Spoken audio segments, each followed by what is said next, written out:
Loaders are used extensively in construction work to handle and transport bulk materials such as earth and rock, to load trucks, to excavate earth, and to charge aggregate bins at asphalt and concrete plants.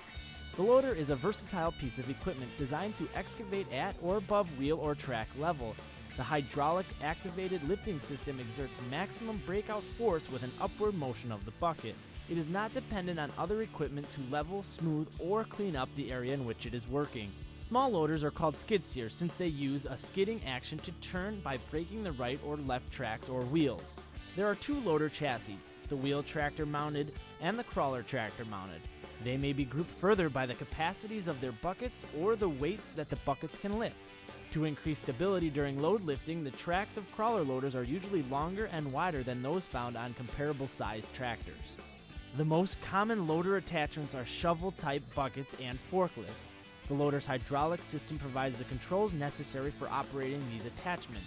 Buckets are attached to the tractor by a push frame and lift arms. There are many bucket configurations such as the one-piece conventional type, the hinge jaw, and the heavy-duty rock bucket. There are also many special-purpose buckets and attachments such as forklifts and pipe carriers.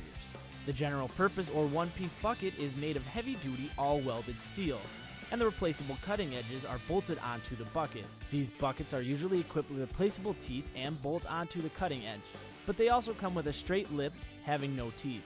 Teeth are ideal for tough material, while the smooth lip works well for loosened material in stockpiles. Because the loader lifts the bucket load high above the chassis, it may become unstable and present the possibility of tipping.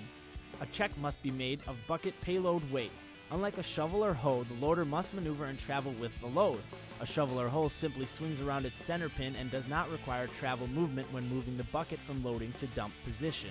A wheel loader is limited to an operating load that is less than half of the rated full wheel turn tipping load. Most buckets are sized based on material weighing about 3,000 pounds per cubic yard. A fill factor correction is applied for the type of machine and the class of material being loaded. Large chunks of material such as rock or pavement slabs have a lower fill factor of about 60 to 80%, while easy digging in earth may have a fill factor of 100% or even 110%. Here the fill factor is about 110%.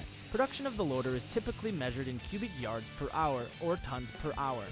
Production rate is determined from the bucket payload and time to complete a cycle.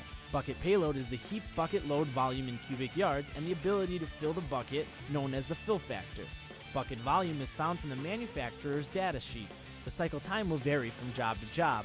Wheel loaders work in repetitive cycles, constantly reversing direction, loading, turning, and dumping. About like a kitchen, where you got the refrigerator, the stove, and the sink that close. He's just doing the three-way, backing, which saves a lot of time backing around, and he ain't driving very far to load him. He is very close. There is fixed cycle time to load the bucket, maneuver with 4 reversals of direction, and dump the load. This is usually accomplished in a tight V-shaped pattern.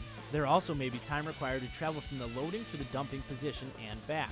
When travel distance is more than minimal, it will be necessary to add travel time to the fixed cycle time. Wheel loaders are excellent machines for soft to medium stiffness material, but production rates decrease rapidly when used in medium to hard material. Another factor to consider is the height that the material must be lifted. When loading trucks, the loader must be able to reach over the side of the truck's cargo container. A wheel loader attains its highest production rate when working on a flat, smooth surface with sufficient space to maneuver. In poor underfoot conditions, or when there is a lack of space to maneuver efficiently, other types of equipment may be more effective. Loaders are versatile pieces of equipment on any construction project. They are able to do it all by excavating, loading, traveling when necessary, and spreading material.